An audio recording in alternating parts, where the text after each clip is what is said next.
सूक्ष्म लघु और मध्यम उद्यम और प्रौद्योगिकी मंत्री ओम प्रकाश सकलेचा शुक्रवार सुबह 2 दिनी दौरे पर इंदौर पहुंचे। उन्होंने आईटी कंपनी के संचालकों से चर्चा की और निवेश के साथ ही उनको आने वाली समस्या के बारे में जाना। मंत्री सकलेचा ने आईटी कंपनियों से चर्चा के बाद कहा, इकोनॉमी में पिछले 1 महीने में बहुत तेजी से परिवर्तन आया है। 3 से 4 महीने बहुत तकलीफ के थे, लेकिन तकलीफ को चैलेंज के रूप में आईटी और एमएसएमई कंपनियों ने लिया। साथ ही उन्होंने जनवरी में मध्य प्रदेश में हजारों की संख्या में नई इंडस्ट्री शुरू होने की बात भी कही।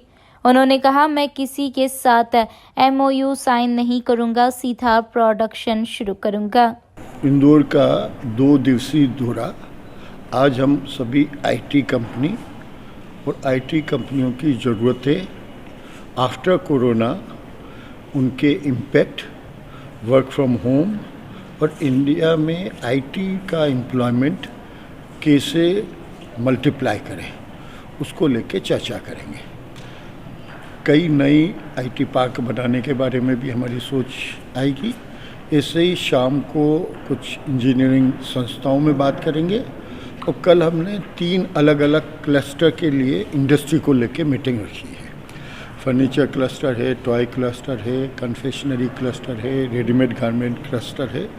उनकी कल चारों मीटिंग रखी। तो 2 दिन में हम चाहते हैं कि ज़्यादा से ज़्यादा एसोसिएशन के माध्यम से और व्यक्तिगत भी कोई चाहेगा उद्योग के मामले में, आईटी के मामले में, सबसे बात करेंगे, क्योंकि आत्मनिर्भर भारत की सबसे पहली कड़ी है आत्मनिर्भर परिवार। और उस परिवार को आत्मनिर्भर बनाने के लिए चाहे इंडस्ट्री, चाहे आईटी, किसी भी माध्यम से उसकी आर्थिक और उसकी क्षमताएं बढ़ाने के उद्देश्य से ये 2 दिन का दौरा है।